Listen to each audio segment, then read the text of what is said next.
নীরবতা।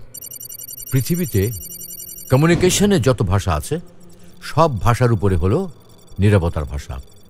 নীরবতা ক্ষেত্র বিশেষে আলাদা আলাদা ভূমিকা পালন করে। কখনো দারুণ প্রতিবাদ, কখনো সম্মতি, কখনো উপেক্ষা ইত্যাদি নানা অর্থকে প্রকাশ করে নীরবতা। কাজেই শাব্দিক শিল্প, চিত্র, সঙ্গীত কিংবা মিশ্র শিল্পর মাধ্যমগুলো এই নীরবতাকে শিল্পের মর্যাদা দিয়েছে। আসুন আজ জেনে নিই নীরবতা নিয়ে উক্তিগুলো। নীরবতা একটা উপহার, এর সারমর্মকেও মূল্য দিতে শিখুন।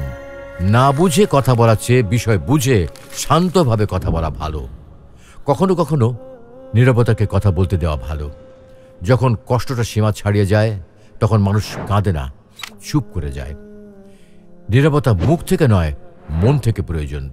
যে কলসি অর্ধেক পূর্ণ তাতে বেশি আওয়াজ হয়, যাকে আমরা বলি খালি কলসি বাজে বেশি।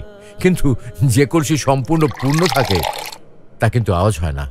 চুপ থাকতে শিখুন, দেখবেন যে আপনার সাথে একদিন খারাপ ব্যবহার করেছে সেও একদিন আপনার পায়ে এসে পড়বে। নীরবতা হলো প্রকৃত জ্ঞানের সেরা উত্তর। নীরবতা হলো মহান শিক্ষক এবং এর পাঠ শিখতে হলে আপনাকে অবশ্যই এর প্রতি মনোযোগী হতে হবে। তুমি যদি সঠিক হও তাহলে তা প্রমাণ করার চেষ্টা করো না, চুপচাপ বসে থাকো, সময় সব জবাব দিয়ে দেবে।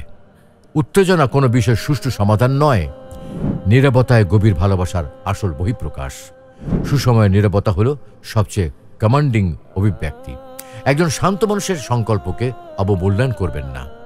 নীরবতা কথা বলে যখন শব্দ নিজে থেকে চুপ হয়ে যায়।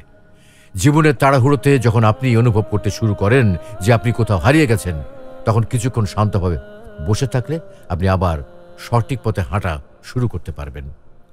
কথা বলার জন্য যে শক্তি আর যোগ্যতার প্রয়োজন, চুপ থাকার জন্য তার চেয়ে অনেক বেশি শক্তি আর যোগ্যতার প্রয়োজন হয়।